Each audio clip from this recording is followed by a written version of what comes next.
No offense, but your brain is a terrible place to keep your big idea. It belongs in the world, but you know that already. You have a calling, a voice that says, this is what I'm meant to do. Create the website your big idea deserves with Wix. Make it your own with top-to-bottom customization, AI to help realize your vision, and built-in business tools to turn your daydream into your dream job. Wix supports every stage of the business journey except one, your decision to begin. Ready? Go to Wix.com. Lowe's knows that no matter your paint project, saving is at the top of your list. That's why when you shop today, you can buy one, get one free select Valspar and HGTV Home by Sherwin-Williams one-coat coverage interior paints via rebate. Shop these deals in-store or online today at Lowe's. We help, you save. Rebate in form of Visa gift card equal to 100% off the second eligible item purchased before or after applicable discounts, if any. See details. Offer ends 7/9. Hi, I'm Will Bruin, and I was just recognized as a Seattle Sounders legend. Now I get to do voice reads for the Sounder at Heart Podcast Network. Here we go. Come on! Hey, O'Shan! Let's go! A save by Fry! The Seattle Sounders have done it! MLS Cup winners! Here comes Rui Diaz through the middle to crown it for Seattle! And now they truly can start the celebrations. It's the Sounders MLS Cup. Nico Moreno leaves absolutely no doubt! The Sounders rule the region! Seattle Sounders is campeón! It's gone! It's gone! Finally! This feels fucking awesome. This is a tiny dog. Nice work on your little yacht thing. And Portland can't say shit. You know, what was the thought process in terms of who you decided to use and who you didn't? Ever since Sounder at Heart wrote a commentary that we didn't take Overcome seriously.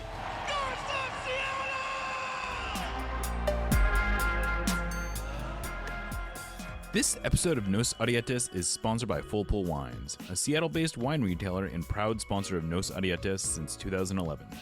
Full Pull was founded in 2009, is based in Seattle, and is owned and operated by longtime Sounders supporters. They offer the best boutique wines of the world to members of their mailing list, with special focus on their home, the Pacific Northwest. Welcome back to another episode of Nos Arietes on the Sounder at Heart Podcast Network. I am Jeremiah O'Shan. I am coming to you solo today. Niko Moreno was not able to we were not able to coordinate schedules. 4th of July threw both of our plans into havoc. But because this was such an active week, so much was going on, I felt like I owed it to you, our listeners, to get on the mic and record a podcast, even if it is solo, even if it's going to miss some of the wonderful banter that Niko and I are so known for. But anyway, we have, and just to give you a little bit of a rundown, we have a pretty big injury update. We have a couple different signing rumors, one of them internal, another one of them external. We even got a kit leak. And of course, we'll have a little bit of a preview of the Crew game. So let's just get started right off the bat, get the bad news out of the way first. João Paulo, as you may have heard, is out with a ACL injury. He picked it up on Wednesday in training. It was a non-contact injury. Today, Brian Schmetzer, today's Saturday. Today, Brian confirmed that it was to the same right leg that he hurt back in 2022. And, you know, in 2022, he was able to get back in time for the beginning of the 2023 season. He ended up playing almost 3,000 minutes that year, even though he was sort of complaining of hip issues. Last year, he took a step back a little bit. He was able to mostly stay healthy, but he was in more of a reserve role as Obed Vargas sort of emerged as the first choice in the midfield, along with Christian Roldan, and they kind of did some other things there. And he was out of contract. He decided to come back this year. He took like a 60% pay cut, but he has an option for next year. And so you add that all together, and it really does put his future very much in doubt. I suppose he seems like the kind of player who could transition into coaching relatively easily. He has the right personality. He has the right work ethic.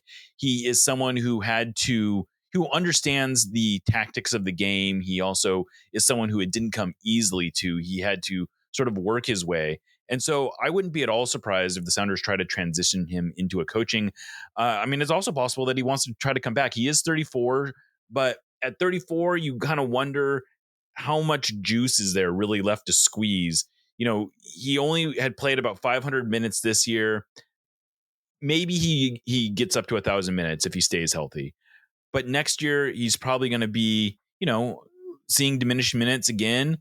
I would imagine the Sounders would be willing to bring him back at a lower contract number. He was on $600,000 this year. That just came out in the release from the Players Union. And, I suppose there's a number that it might make sense for him to come back at.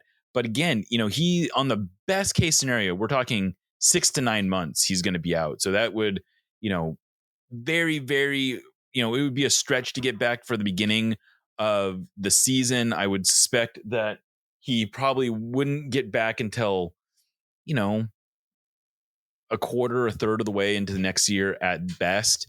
And, you look at all the work that you have to put in to get back, and then he's going to get back and for what? The Sounders are going to have to bring in someone that's going to take his minutes next year, presumably. So it's going to be a challenge. I don't want to count him out. He's someone who deserves the opportunity to make that decision for himself, obviously. But I think there could be a future for him here, especially if he's willing to do something in the non-playing capacity. But it is bad timing for the Sounders. They have already they're allowed to put him on the season-ending injury list, which would allow the Sounders to replace him on the roster. That's his senior roster spot, but they are not allowed to get salary cap relief because they've already done that with Paul Arriola. Of course, they signed Ryan Kent using that spot. So the Sounders do have some wiggle room in the salary caps to bring in a replacement, a veteran replacement, maybe someone that makes about what he made, which is about $600,000 for the year. So, you figure you maybe have, a $300,000 player or something that you might be able to bring in. I don't know how likely they are to do that. They did another thing that we just reported on, Snyder Brunell, who is a Tacoma Defiance player. They signed, at least I don't know if they've officially signed him, but they're planning on signing him to a homegrown contract. Now, he's 18. I don't necessarily think he's going to take up a lot of the minutes that João Paulo was going to play otherwise. I think in the short term, we're probably looking at maybe a little bit more time for Danny Leyva. Maybe Alex Roldan can sort of deputize there. Kalani Kosa-Rienzi has looked really good at right back, so that might make it a little easier to try Alex Roldan in the midfield if they need to give players a rest. And I do think Obed Vargas and Christian Roldan probably need to start finding some time to take off, because both of them right now are on pace to set career highs for minutes played. Christian Roldan is already over 2,000 minutes, I believe, across all competitions.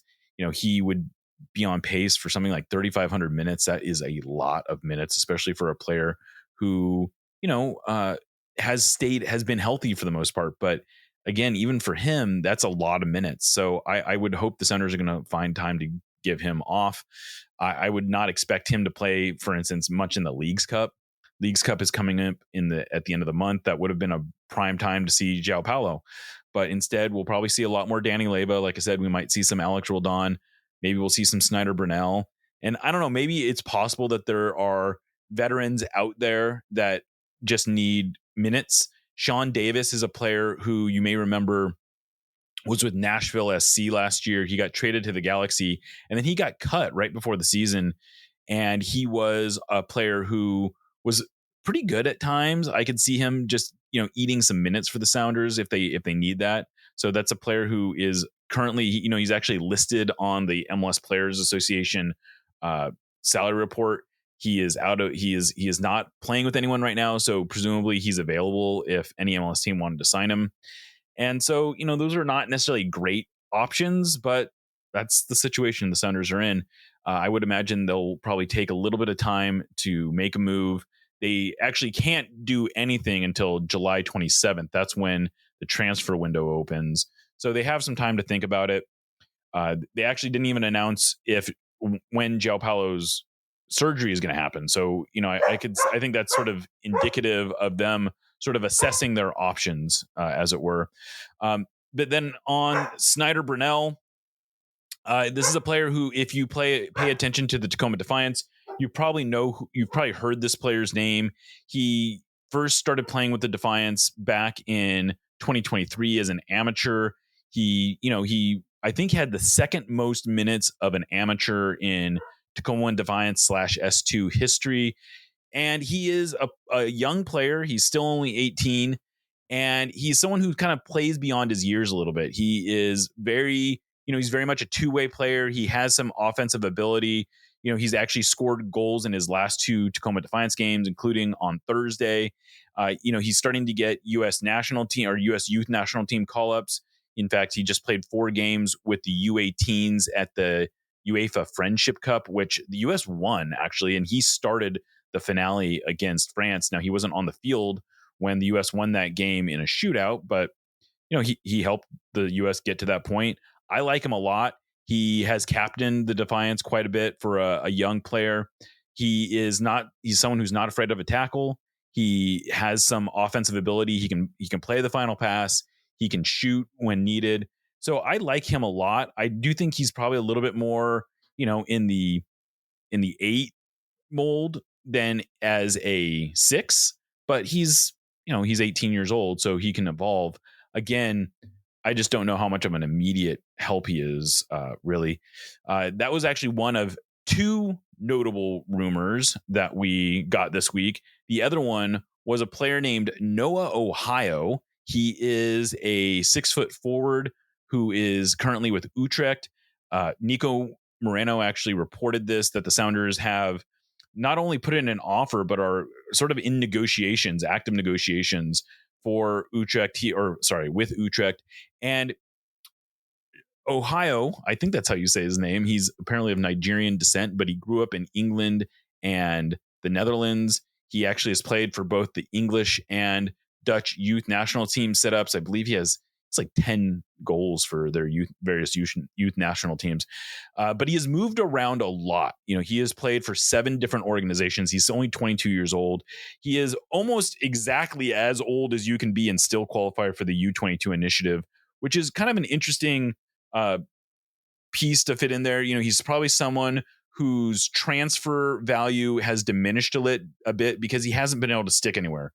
He's moved almost every year. He's played in Belgium. He's played in Austria. He has played in the Championship in England. He has played in the Netherlands. So he has moved around quite a bit. And, he's one of those players who I think a lot of coaches see promise in him. He has the physical skills. He has the physical appearance. He's a relatively big guy. He's got some speed. He's got some, decent skills. And so you can see why various coaches have been interested in him and why they think he could fit. And frankly, he's produced almost everywhere he's went. Now, he hasn't put up huge numbers, but this is a guy who has basically scored at a goal every other, a point. I think it was 0.48 goals per 90 during his professional career. I mean, that's a solid output, especially for a player who's playing in, relatively competitive leagues. He's not just toiling away in second divisions in sort of second class European leagues. This is a guy who is playing for, getting first team minutes in Belgium, getting first team minutes in the Eredivisie, getting first team minutes in the Austrian Bundesliga. Again, like he had 3 goals in the English Championship and in just 8 appearances, most of them off the bench. So there is definitely some concern that this is a player who hasn't stuck around for a variety of reasons, who hasn't been able to establish himself as a regular starter for whatever reasons. But he is someone who has some upside. And frankly, when the Sounders are shopping in a price point that is not really guaranteed anything, my understanding is they are in the $2 to $3 million transfer range, and Noah Ohio would seemingly fit within that. And And so when you are shopping in that price range, you're not looking at players who are going to blow you away on the stat sheet. And or else you're looking at really, oftentimes you're looking at young players. So I think what the Sounders are looking at here is someone who has a relatively decent track record, who has some upside, who they think can potentially excel. Now, is he going to push Jordan Morris for starters minutes? No, I really doubt that, not in the short term, especially. Might he push Danny Musovsky for the first, the top number 9 backup on the roster? Maybe. I mean, I think he is at least an upgrade over, or at least you can believe he's an upgrade over Osaze De Rosario, who is, I suppose, the third choice number 9. I don't know how Jesus Ferreira really fits in there, but he does look like he's, as an aside, he seems to be looking pretty good out on the right wing.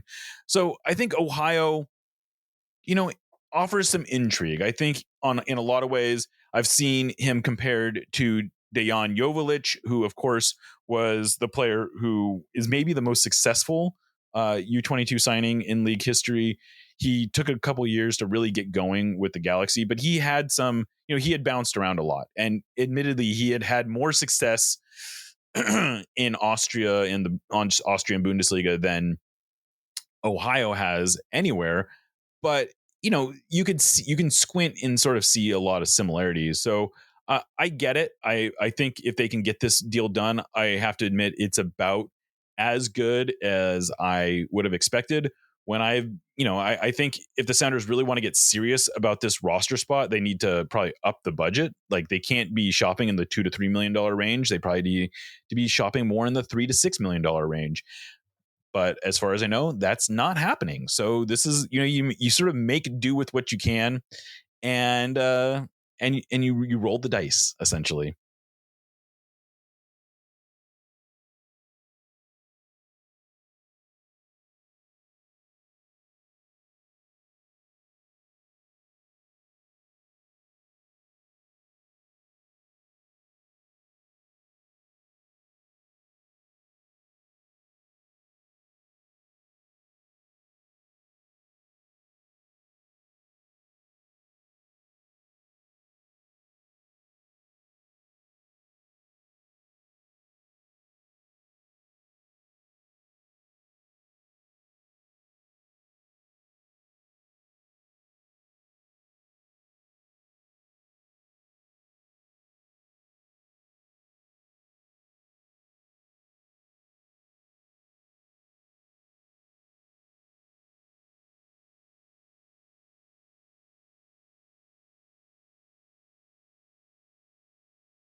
All right. Well, there was another big sort of piece of rumor news, and that had to do with a kit leak.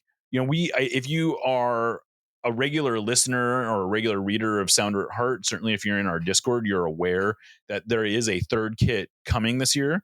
This was effectively confirmation that they are getting a third kit. Footy Headlines has an actual picture of the kit. And hey, if you don't want to be spoiled, if you want to be totally surprised when this thing gets revealed, I urge you, fast forward about 2 minutes, 3 minutes. That's about what I'll do on this. And you will not have to have that spoiled for you. Now, if you are still here, let's talk a little bit about what this kit is showing us. It seems to be modeled after the 1994 Nike kit, which is the kit that the Sounders wore when they came back. From 1983, the NASL Sounders ceased operations. There were a few teams that operated in the meantime.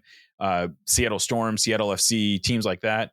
And then in 1994, the Sounders were reborn in the A-League, which is the precursor to the USL. They eventually merged and became one league. So anyway, the Sounders came back in 1994. Players like Wade Weber, Peter Hatrip, players like that were on that team. It was a pretty talented team, especially when you look at some of the players who would go on to be coaches. You look around the landscape of Seattle sports, and it has a lot of players from those A-League era who are still involved in the Seattle soccer scene. Anyway, they had a pretty bold kit for 1994. It was sort of a purple chest and back, and then it had these sort of like zebra style sleeves that were in more of a teal, and that is basically what this shirt looks like. It is in like a lot of the new throwback kits that MLS is using. It puts the sponsor on the back, which I'm sure some people will like, and in the place where the sponsor normally is, there's a word mark that is that says Sounders, and it has like the wave going through it. Now that was actually part of the 2023 brand refresh, which you may remember. They came out with not only a new crest, but they came out with a new word mark, and they came out with tertiary and secondary and tertiary logos.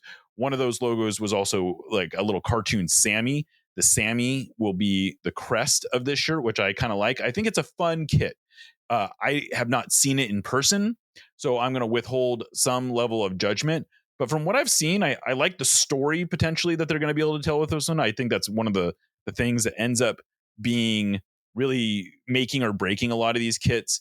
I always think about the Jimi Hendrix kit and how when that leaked, people were losing their mind at how ugly it was. They didn't understand it. It looked like it was just kind of like a hodgepodge design. And then when people saw it in person, and more importantly, when they saw the story that it told, they were over the moon. They were thrilled. They thought it just looked so good, and they loved it. And it ended up being maybe the most popular Sounders kit ever. And I don't know that this one has quite that potential, but I do think it will. I have a feeling that once they're able to roll it out completely, people are going to like it. I'm not discouraged by what I've seen. I don't know. I do think it's kind of funny that the Sounders are going to have a solid or like a green kit, a blue kit, and a purple kit that doesn't offer a ton of contrast. There's not really a classic light and dark kit. It's sort of shades of dark almost, but whatever. That's not my business. I am not here to try to plan these kinds of things. If MLS approved it, it's not my problem. I'm not going to get into it. There is another fun aspect of this is that we saw that it looks like they're going to have a team jacket as well as some Sambas shoes that are going to come out with this. I would imagine there's going to be other pieces of merch that come out along with this. So that's kind of fun. I think that is kind of a neat thing to be able to do. And again, these are kits. I don't get super worked up over them, although I imagine people will like this, and I think they're gonna buy them. All right. So the final bit of business here before I get out of here, the Sounders are obviously going to be playing the Crew tomorrow. That is Sunday. It's on Sunday. It's the Sunday game of the week, or whatever, the MLS game of the week. Andrew Wiebe, Taylor Twellman are in town. They're going to be doing the full broadcast. I think that means there's like a half-hour pregame show. It also means there's a sideline reporter. It's a little bit better I've actually been pretty impressed with the package. I don't know how much it does in terms of ratings, but I do think it's pretty cool that, when you get to go back and watch these games, it looks cool. But the Crew come to town. Interesting. This is the first time in a while that the Sounders have played an Eastern Conference team 2 years in a row. You might remember last year the Sounders played the Crew and they won 4-0 in Columbus. That was the game where the Crew only brought one goalkeeper, and that goalkeeper got red carded in the first half. And so they had to play the end of the first half and the entire second half with a field player in goal. And Albert Rusnak got a hat trick. And Jordan Morris had a goal in that one as well, including a free kick off the first play that they had, the Sounders had after the red card, was a free kick that Albert Rusnak drained and sort of kick-started a pretty solid performance. The Crew come into this game on a 3-game winning streak. Notably, all 3 of those games were at home. They actually haven't won on the road since April 13th against St. Louis, which is a pretty bad team. So it's been, they I think it's a 4 or 5 game winless run on the road for them. They lost their last 2 for sure. I know that for sure. And so, they're not exactly a team that is unbeatable. They are 4th place in the Eastern Conference. They are a good, but not necessarily great offensive team. They're a good, not necessarily great defensive team. They tend to give up a relatively high number of good quality chances, especially relative to the number of shots that they allow. So the Sounders, might want to keep that in mind, work it around a little bit. What the Crew really are known for is that they want the ball, and they lead the league in possession. They lead the league in passing percentage. They lead the league in progressive passes. They lead the league in passes into the final third, and they lead the league in passes into the opposing penalty area. So they like to pass the ball. They like to pass the ball relatively aggressively. That doesn't necessarily come out in great scoring chances, but hey, the Sounders know a thing or two about that sort of dichotomy as well. My suspicion is that the Sounders probably will be willing to give up the ball a little bit more than they would normally be willing to give it up. I suspect they will press just like they always do. The Sounders have quietly become one of the more aggressive pressing teams in the league, and I think that we're probably going to see that here. They'll probably see what they can to create turnovers. The Crew also are a little prone to giving up good set piece chances. So that's something else that the Sounders have not yet scored a set piece goal this year, I don't believe. So that's something that maybe we can end. The Sounders still do generate a fair number of shots off set pieces. So I'm not sure that is a thing about delivery, but there was actually a pretty interesting article or a series of a little investigation that Jamin Moore, who actually was on this show a few weeks ago from American Soccer Analyst. And basically what he was illustrating is how the difference between really good set piece teams and really bad set piece teams oftentimes is just a few goals in the span of a year. So it's a high variance. It's a high variance part of the game. So I don't know if the Sounders should be too worried that they haven't scored from a set piece yet this year. Last year, of course, it took them a long time to finally get a set piece goal, and then they ended up scoring a bunch of them towards the end of the year. That's sometimes how it just goes. All right. Well, I have done close to 25 minutes now with you. That's about all I have. Oh, I guess I could add a couple other little notes. Yamar Gomez Andrade was able to get through a full day of training today. That's the first time he's trained in full, I believe, since late May when he suffered his hamstring injury. And then he, of course, suffered a setback where he hurt his calf a few weeks later. And it looks like he won't be available for this game, but he might be available for the Sporting Kansas City match, I believe, on July 12th. Jordan Morris has also been able to get through full training sessions. I don't think he's going to start, but he is now eligible, essentially. He's been cleared to start by the physios. So those are some pieces of good news. And with all that, I should probably sign off. I am Jeremiah Shan.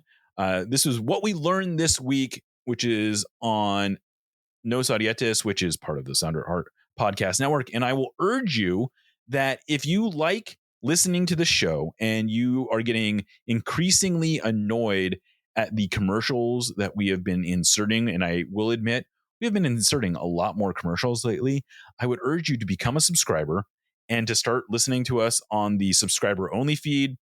If you are already a subscriber, I would urge you to go on to our website, scroll to the bottom of the page, click on the member benefits button, and it will explain to you how you can get access to our members only RSS feed and how you can listen to listen to our podcast without having to listen to all these extra ads. So that's a pitch for you.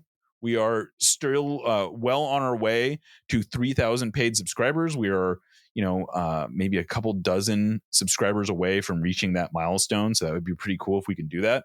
And of course, that money not only helps support shows like this one, but it supports all the content that we write. As you may or may not know, every piece of content that runs on Sounder at Heart we pay for it. None of that, we don't take volunteer submissions really. We pay for everything that we run. And we think that's really important to a robust journal. That's what journalism is we should be getting paid to do this work. So anyway, I apologize for going on that little rant there. But with all that said, I'm Jeremiah Shan, and I will catch you next time.